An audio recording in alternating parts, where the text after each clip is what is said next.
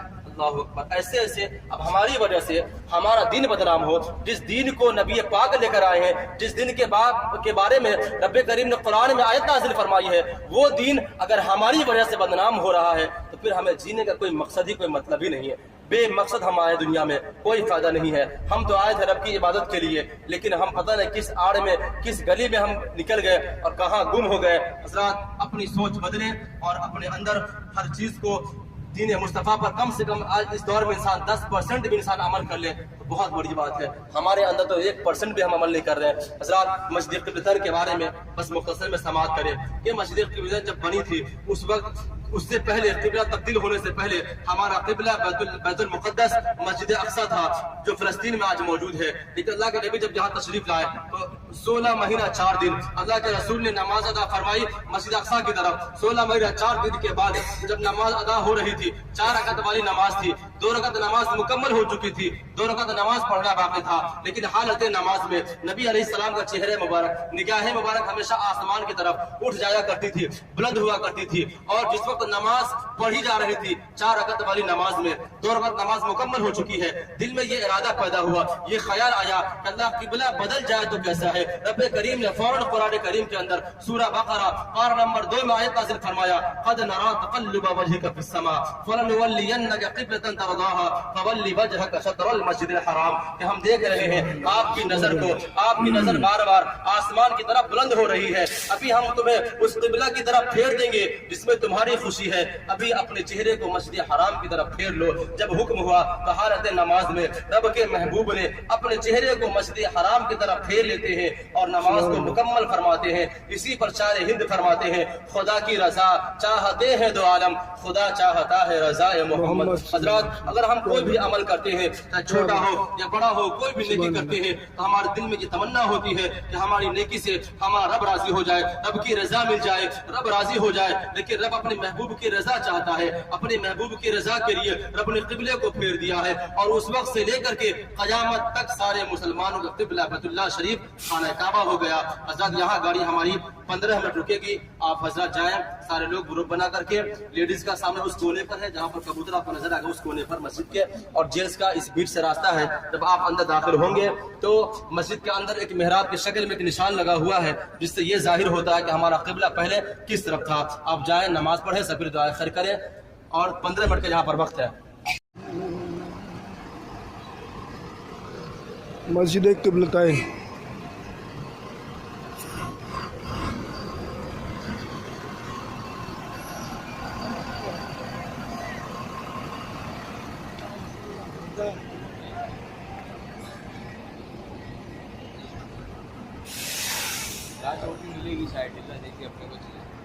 ارے ہاں یار،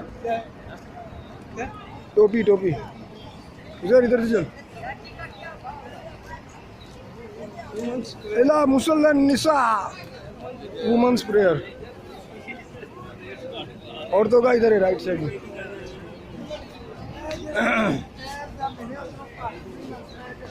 gate number 3 الرجال.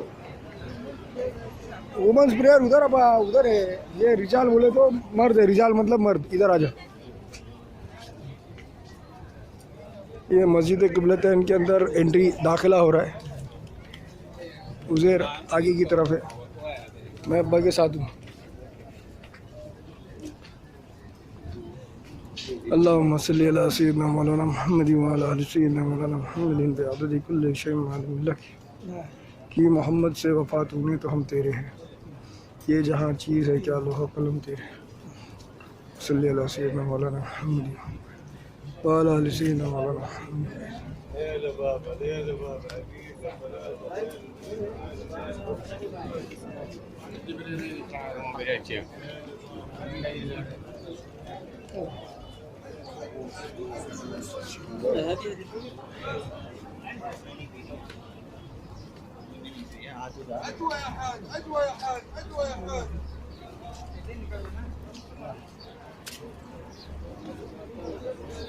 إلا مصلى الرجال. عزیر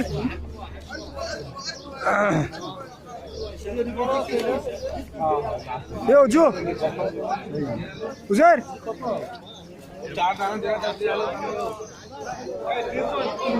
تو ابا کو پکڑنا، میں طہارت کر کے وضو کر کے آتا ہوں.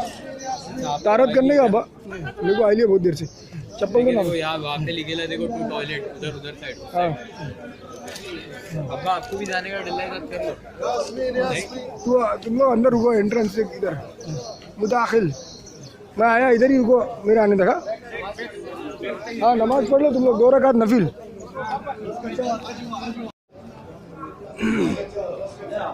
مسجد قبلتین ہے.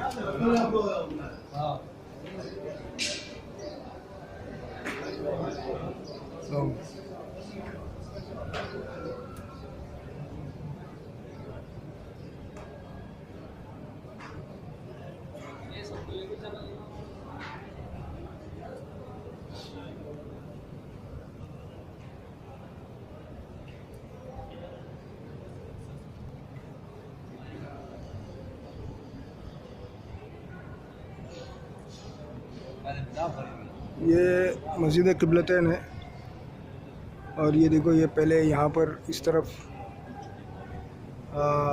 رخ کر کے نماز پڑھا جاتا تھا،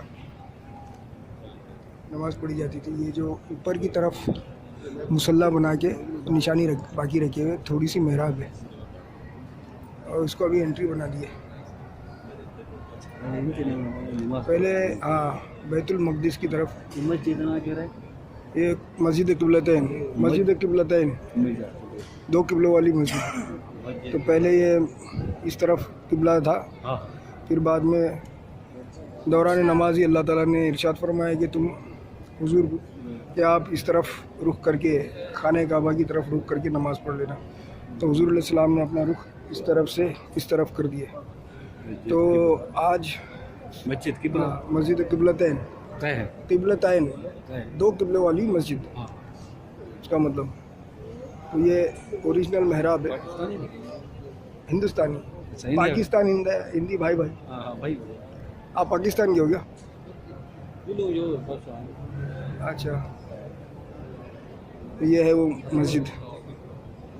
الحمدللہ اللہ کا احسان ہے کہ اس کی زیارت کے لیے میں 2 رکعت نماز نفل پڑھ لیتا ہوں. اسے لیا کہ شوٹنگ لیا بیٹے؟ نہیں شوٹنگ نہیں لیا. ہاں میں 2 رکعت نماز پڑھ لیتا ہوں.